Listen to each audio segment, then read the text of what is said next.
నవీన focus లో రకరకాల కారణాల వల్ల ఇల్లు విడిచిపెట్టిన పిల్లలపై ఫోకస్ చేయనున్నాం. తప్పిపోయిన పిల్లలు, పారిపోయిన పిల్లలు లేదా విడిచిపెట్టి వదిలేయబడ్డ పిల్లలు, ఎన్నో రకాలుగా వారు ఇల్లు వదిలేయాల్సి వస్తుంది. అటువంటి పిల్లలు ఎక్కడికి వెళ్ళాలి? Balabandhu help desk railway stations and bus stands లో ఉంది. మరి ఈ హెల్ప్ డెస్క్ ఏం చేస్తుందో, పిల్లలు ఇక్కడి వరకు ఎలా చేరగలుగుతున్నారో మనం చూద్దాం.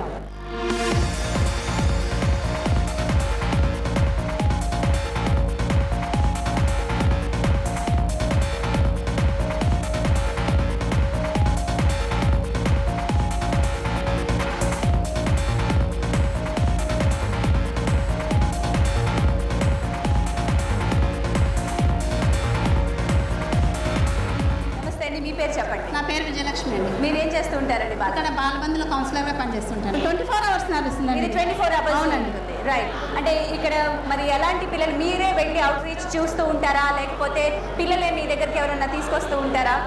మేము కూడా వెళ్తుంటామండి.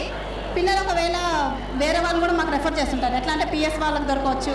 ఎలాంటి పరిస్థితుల్లో ఎక్కువగా పిల్లలు మీకు కనిపిస్తూ ఉంటారండి? మిస్సింగ్ అయి ఉండొచ్చు, ఇంట్లో నుంచి పారిపోయి వచ్చి ఉండొచ్చు, వాళ్ళు ఒక్కొక్కసారి ఏదైనా ఫాల్ట్ చేసిండ్రు, పేరెంట్స్ కొట్టవచ్చు, లేకపోతే వేరే వాళ్ళతో మాకు ఏదైనా ప్రాబ్లం వస్తుంది ఫీలింగ్ అవుతుంది, దాంతో వాళ్ళు వచ్చేస్తుంటారనమాట. ఈ ఎంట్రీ పాయింట్స్లో అయితేనే ఎక్కువ పిల్లలు అట్లా దొరుకుతారనేసి మేము ఇక్కడ పెట్టినాము. ఒకవేళ కనుక మీ చేతి నుంచి మిస్ అయితే ఎలాంటి ప్రమాదాలు వాళ్ళకు ఉంటాయండి? వీధిలో వాళ్ళ పిల్లలు ఉంటారు కదా, పాత పిల్లలు ఉంటారు కదా, డ్రగ్స్ అలవాటు కానీ, గంజాయి కానీ, లేకుంటే వ్యభిచారానికి అలవాటు కానీ, ఇలాంటి వాటికి అవకాశం ఉండాలి. మీ వాలంటీర్స్ చాలా మటుకు 24 hours బయట తిరుగుతూ ఉంటారండి. బట్ సమాజం పాత్ర ఎలా ఉంది? పిల్లలు కనిపించినప్పుడు మీ వరకు ఇంటిమేట్ చేయగలుగుతున్నారా? అదే వేర్ ఇప్పుడు ప్రస్తుతానికి ఎంత ఎక్కువ మట్టికి లేదండి బాలబంధువుది, ఎందుకంటే ఇది ఇప్పుడే ఫిబ్రవరిలో స్టార్ట్ చేసి ఉన్నాము. కొంతవరకు ఉంది, కొంతవరకు మాకు ఇన్ఫర్మేషన్ దొరుకుతుంది. కొంతవరకు ఇప్పటిదాకా పిల్లలు ఇక్కడ నుంచి మా ట్రాన్సిట్ రోడ్కు రావడం కానీ, మా ఆఫీస్కి రావడం కానీ, మేము ఇంటరాక్షన్ చేయడం కానీ, ఇంకా వేరే అఫీషియల్స్ పర్సనల్ మా దగ్గర మాట్లాడితే we are giving this kind of awareness. ఈ రోజు ఏం జరిగింది? వాళ్ళ ఈవెంట్స్ ఎలా? ఈ రోజు మార్నింగ్ అండి మేము అవుట్ రీచ్ చేస్తూ ఉండగా చిన్నపిల్లలు ఇద్దరు కనిపించారు మేడం. అయితే ఫస్ట్ మేము పోయి వాళ్ళిద్దరు మాట్లాడే కానీ భయంతో ఆందోళనతో ఉండి మా దగ్గరకు రావడానికి చాలాసేపు ఇష్టపడలేదు.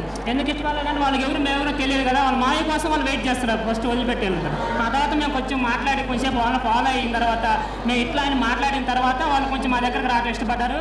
ఇప్పుడు వాళ్ళు చాలా మంచిగా మాట్లాడుతున్నారు, వాళ్ళు ఇంటికి పోవడానికి కూడా ఇష్టపడుతున్నారు. వాళ్ళ మాయ దగ్గరకు వాళ్ళు పోవడానికి ఇష్టపడలేదు, ఎందుకంటే వాళ్ళ మాయ సరిగ్గా చూడలేదని వాళ్ళని వదిలిపెట్టడం జరిగింది. రైట్. సో ఇప్పుడు వాళ్ళు ఇక్కడి నుంచి ఏం చేస్తారు? ఇది హెల్ప్ డెస్క్ వరకు పిల్లలు వచ్చారు కదా విజయలక్ష్మి గారు, నెక్స్ట్ స్టెప్ ఏంటండి? ఈ పిల్లల్ని వీళ్ళ ముందు ట్రాన్సిట్ హోమ్కి తీసుకెళ్తాం మేడం. ఎందుకంటే వాళ్ళకు ఇక్కడ దగ్గరలోనే అడ్రస్ చెప్తున్నారు, కానీ అడ్రస్ వెళ్ళడానికి వాళ్ళకి ఇష్టం లేదు కాబట్టి ట్రాన్సిట్ హోమ్కి తీసుకెళ్ళి వాళ్ళకు రిలాక్స్ అయ్యేటట్టు చూస్తాము. వాళ్ళు రిలాక్స్ అయిన తర్వాత వాళ్ళు చెప్పిన విశాఖపట్నం ఉంది కదా, అక్కడ తీసుకెళ్ళి రిపాటేషన్ చేయడానికి ప్రయత్నం చేస్తాం. ఓకే అండి. రైట్. ఆయన అన్న మాట్లాడతావు నాతో? నీ పేరేంటి చెప్పు చాలు. సాత్విక. ఓకే. ఏ ఊరు నీది? విశాఖపట్నం. వావ్. ఏ క్లాస్? 4th. అన్ననా తమ్ముడా? అన్నయ్య. అన్నయ్య పేరేంటి? రవిఎస్ రాజు. ఎక్కడి నుంచి వచ్చావు? నువ్వు అక్కడేనా? ఇప్పుడు ఎక్కడి నుంచి? ఇప్పుడు ఇక్కడ ఎవరు తీసుకొచ్చారు మిమ్మల్ని?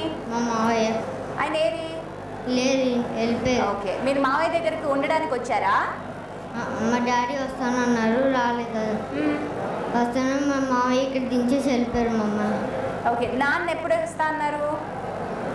నైట్ వస్తానన్నారు, ఫోన్ చేసి చెప్పారు, అయినా రాలేదు ఇంకా. ఓకే. నీకు భయంగా ఉందా? ఇప్పుడు బాలబంధు వరకు వచ్చావు కదా, ఇక్కడ ఇంతమంది హెల్ప్ చేస్తారంటున్నారు కదా, అయినా భయంగా ఉందా? ఇంకా భయపడక్కర్లేదు మనం. ఓకే. ఎక్కడికి వెళ్ళాలనుంది నీకు? వైజాగ్ వెళ్ళాలనుందా? ఎక్కడికి వెళ్ళాలనుందా? మామయ్య దగ్గరికి వెళ్ళాలనుందా? నువ్వు చెప్పు రాజు. వైజాగ్. వైజాగ్ వెళ్తావా? అక్కడ ఇప్పుడు ఏం చదువుతున్నావు? 5th. ఓకే.